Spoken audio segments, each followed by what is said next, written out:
पंडोखर जैसे व्यक्ति संगठन के प्रत्येक कार्यकर्ता को आगे आने, ये तो छोटी सी बात है हमारे जीवन में और हमारे संगठन के प्रत्येक कार्यकर्ता के जीवन में। ऐसे तो कई बाधाएं आनी है, लेकिन माता रानी सब सुधार करेगी। और हमारा किसी से व्यक्तिगत विरोध नहीं है, महाराज जी ने कहा।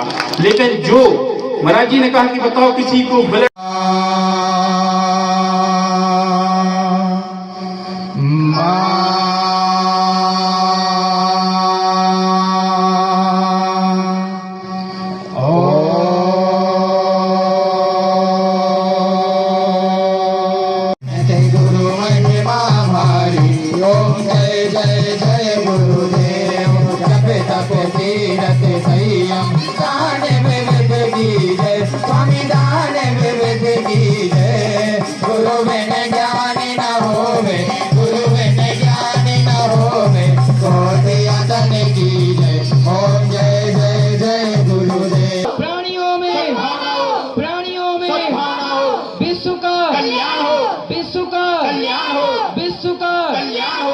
पूज्य गुरुदेव भगवान के चरणों में इस छोटे से दास का कोटि कोटि वंदन।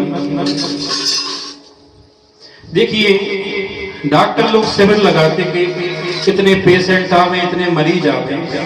अब डॉक्टर खूब अच्छा शिविर लगाए पर मरीज एक भी नहीं आवे तो डॉक्टर को कभी खुशी नहीं होती। तो इतनी बहुसंख्या में आप सभी लोग पधारे, सबसे पहले आप सभी धन्यवाद के पात्र हैं।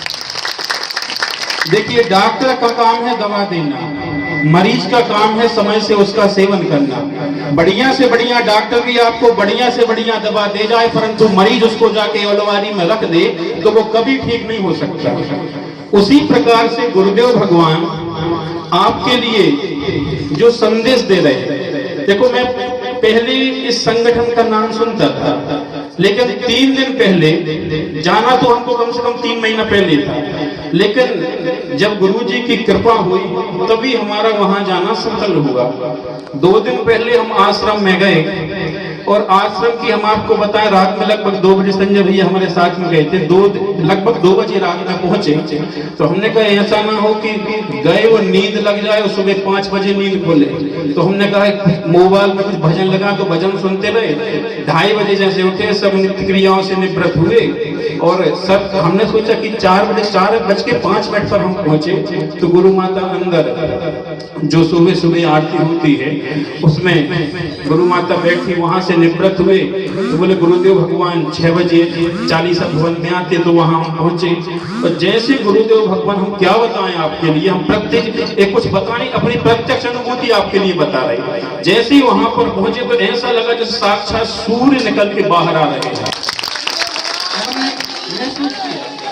वहां से जब निकले गुरुदेव भगवान ने अपना पूजन पाठ लगभग 8 घंटे में किया और हमने देखा कि जो कर्म नहीं तो 1000-2000 शिष्य हो जाएं, गुरुदेव भगवान वहां आए और स्वयं प्रतिमा को कपड़े से साफ करके स्वयं अगरबत्ती जलाना, आरती करना और माता रानी के चरणों में जासुन का फूल, सब फूलों को अर्पण किया 8 घंटे। उसके बाद बाहर गए तो सब लोग पैर पड़ने के लिए गए तो हम भी गए।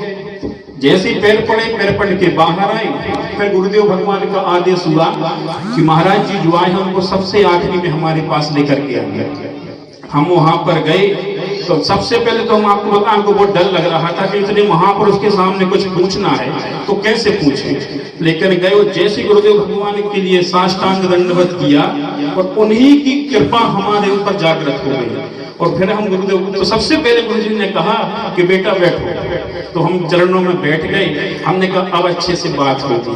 तो लगभग 40 मिनट गुरुजी से हमने बात की और गुरुजी ने, हमने गुरुजी से आग्रह का, गुरुजी कुछ पूछने का मन है, कई प्रश्न पूछे और गुरुजी ने विधिवत, और सबसे अच्छी बात हमको गुरुजी की, सब बात तो सब अच्छी लगी, लेकिन जो सबसे दिल को छूने वाली, बोले देखो बेटा, पंडोखर जैसे व्यक्ति संगठन के प्रत्येक कार्यकर्ता को आगे आने, ये तो छोटी सी बात है हमारे जीवन में और हमारे संगठन के प्रत्येक कार्यकर्ता के जीवन में। ऐसे तो कई बाधाएं आनी है, लेकिन माता रानी सब सुधार करेगी। और हमारा किसी से व्यक्तिगत विरोध नहीं है, महाराज जी ने कहा। लेकिन जो महाराज जी ने कहा कि बताओ किसी को ब्लड, सबसे अच्छी बात बता रहे, बोले किसी को यदि ब्लड कैंसर है और तुम बोल रहे हो उसको कोई जंग लगे हैं, तुम 51,000 का पूजन पाठ करवाओ, अब बताओ कैसे संभव होगा। तो महाराज जी ने कहा कि हमारा विरोध उस पाखंडवाद के विरोध में है जो जमकर चरम सीमा पर पहुंच रहा है, हमारा व्यक्तिगत किसी से विरोध नहीं है। जब कभी ऐसा समय आएगा जब संतानें आपकी बढ़ेंगी, आगे होगी, तो आप जब कहोगे कि देखो तुम कितने बड़े भाग्यशाली हो कि तुम बेटा महाराज जी के उपदेशों को पढ़ रहे हो, तो आपकी संतानें आपसे जरूर बोलेंगी कि देखो इस पुस्तक को पिताजी हम पढ़ रहे हैं या बब्बा जी हम पढ़ रहे हैं, अरे हमसे बड़े भाग्यशाली तो आप हो, इसने ऐसे महापुरुष के दर्शन साक्षात अपनी आंखों से किए। इतना कहकर मैं अपनी वाणी को विराम देता हूँ। हम आप सबको देखते हैं माथे पर चंदन लगा, हमारे लिए भी भगवान ने ब्राह्मण कुल में जन्म दिया।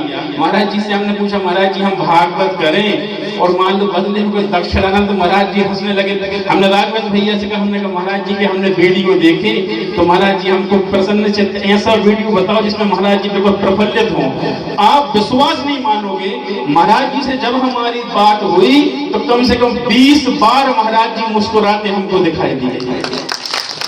तो हमारे जो अंदर भावना थी, हमको वीडियो की आवश्यकता नहीं पड़ी, इनका महाराज जी स्वयं कई बातें महाराज जी से पूछी और हमने संकल्प भी किया कि जब भी हमारी आगामी भागवत की कथा कोरबा छत्तीसगढ़ में है, तो हमने उसी समय संकल्प किया कि जब भी हम व्यास गद्दी पर बैठेंगे सबसे पहले शहडोल व्यवहारी जाएंगे, गुरुजी के चरणों में मस्तक को झुकाएंगे और गुरुदेव का आशीर्वाद लेकर हम व्यास गद्दी पर विराजमान।